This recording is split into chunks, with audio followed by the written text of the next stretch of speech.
Bonjour à tous, petite vidéo sensibilisation. Lors d'un traitement curatif, il y a forcément une phase d'élimination. Par contre, il y a une phase conseil, et ces conseils sont vraiment à prendre en compte parce que c'est le b.a.-ba de mon métier, c'est l'hermétisation des bâtiments.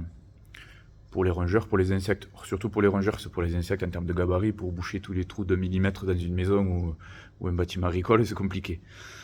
Pour les rongeurs, c'est faisable, il y a des choses qui sont faisables. Et des fois, non. Des fois, c'est pas faisable, ou alors difficilement faisable, ben ça, on sait le reconnaître.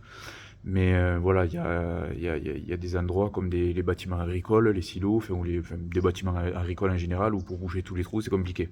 Là, je suis dans un bâtiment de ce type, et si je dois boucher tous les trous, c'est compliqué. Par contre, si je vous montrer une petite vidéo de petits exemples de choses qu'il est possible de faire, que ce soit des seuils de porte ou une fenêtre pas fermée, ou enfin voilà, qu'on ferme jamais, enfin des petites choses qui sont faisables et qui peuvent grandement améliorer l'herméticité du bâtiment, voire totalement sur des bâtiments assez neufs. Parce que traitement curatif, on traite une population, donc on solutionne un problème. Par contre, le risque zéro, il n'existe pas. C'est pas parce qu'on est passé une fois que vous n'aurez plus jamais des rongeurs. Et ça, il y a des gens qui l'oublient. Et donc voilà, donc les conseils sont vraiment à prendre en compte parce que forcément, s'il n'y a pas de lieu, s'il n'y a pas d'intrusion possible dans un bâtiment, il n'y a pas de rongeurs à l'intérieur. Sur le papier, parce qu'il peut y avoir des dégâts causés par les rongeurs qui créent un endroit où l'intrusion est possible.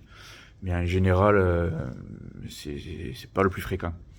Mais cependant, un seuil de porte, une fenêtre mal fermée, un trou dans une cloison, sous évier, tout ce qui est canalisation, passage de câble, canalisation et passage de câble, ça c'est presque automatique. L'endroit où se jette la canalisation ou le passage de câble au niveau de la cloison, souvent c'est pas très hermétique autour du tuyau ou de la gaine. Ça c'est des choses qui peuvent vite devenir hermétiques, qu'on peut rendre hermétiques. Je vais donc vous montrer quelques exemples en suivant. On peut par exemple retravailler le volet, placer un volet tout simplement. Là on peut mettre un seuil de porte, une baguette. Là on peut plaquer. Pareil, plaquer des deux côtés. Là on peut pareil bricoler la trappe.